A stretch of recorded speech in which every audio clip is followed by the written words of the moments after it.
So here we've got an iteration sequence defined as this. So u subscript n equals e to the 1 minus n divided by 2 to the n, where n is the term in the sequence. So let's just write that here. N equals the term in the sequence. And what we want to do is to define this as a geometric sequence. Now a geometric sequence, we can define that as un equals ar to the n minus 1, where a is the first term and the r is the common ratio, and obviously n is the term in the sequence. So what we're going to do is to find these building blocks to define it, and then we can define what the infinite sum is, and we'll do that at the end once we've got this. So first of all, let's define the first term. So first of all, find a. So that's what we're going to do. So what I'm going to do is, for a, all I need to know is what the first term is. So let n equal 1. So first term, n equals 1. So then I've got u1 equals e to the 1 minus 1 over 2 to the power of 1. Now e to the 1 minus 1 is e to the 0. So that's e to the 0 divided by, let's just make that a little bit tidier, e to the 0, 2 to the 1 is just 2, e to the 0 is just 1, anything to the power of 0 is 1, so that equals 1/2. So we've got a already, a is 1/2.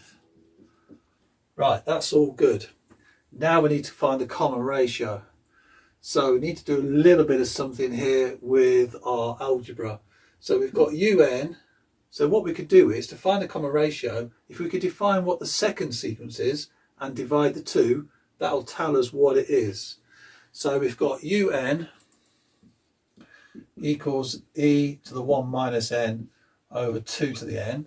Now u to the n plus 1, so that's going to be the second term, or the next one in the sequence.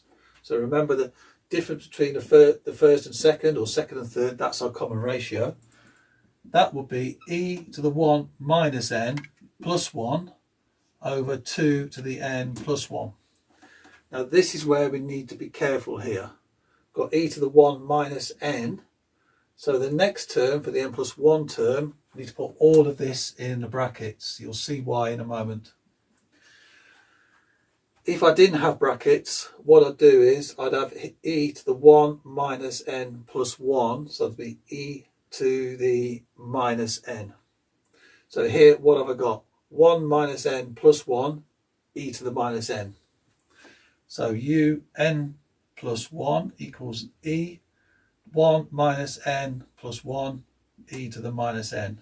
Then I've got 2 to the n times 2.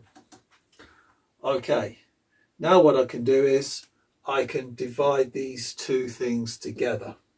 So let's just manipulate this one a little bit.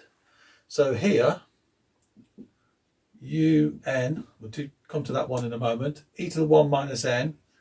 Using my indices laws, I've got e to the 1 times e to the minus n over 2 to the n.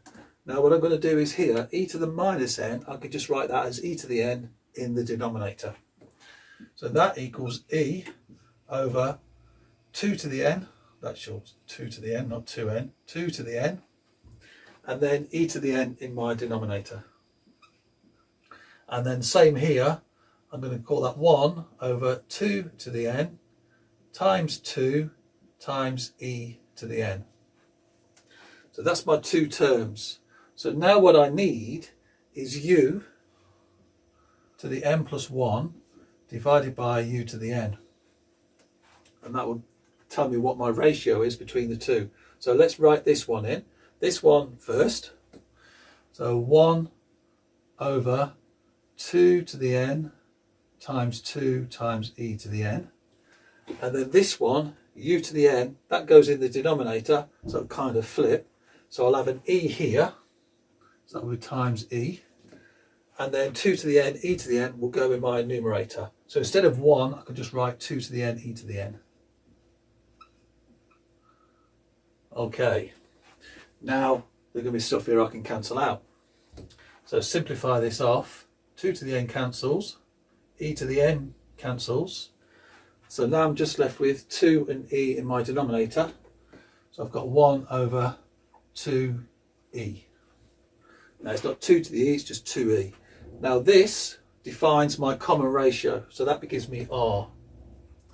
So that's something good that we've got there. So we've got this one, and we've got this one. So now we can define the sequence un. That equals 1/2 times this one, 1 over 2e, and that's to the n minus 1. That's our geometric series. So that's fine with that. That's all good. Now what we want to do is find what the infinite sum is. So what I'm going to do is I'm just going to box this stuff off here and work out my infinite sum here. So the infinite sum, so we write it like that, and then we need a over 1 minus r. Now for this to converge to a particular value, we need this common ratio to have an absolute value of less than 1.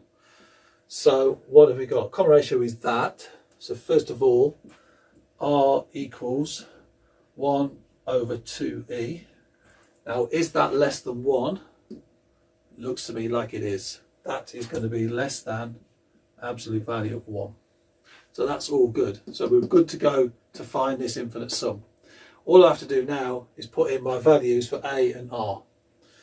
So my infinite sum is a, which is 1/2.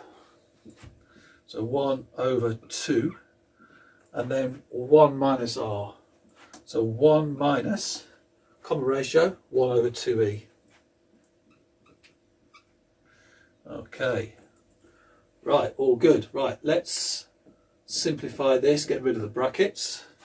So that equals 2 times 1, and then minus 2 times 1 over 2 to the e. So that's going to be 2 over 2, 1 over e. So it's going to leave me 1 over e. So minus 1 over e. That's all good. Right, now all I need to do now is multiply through by e, simplify this off. So if I times everybody by e, I'll have e in the numerator.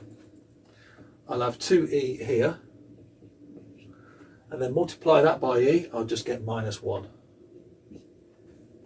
And that is my infinite sum.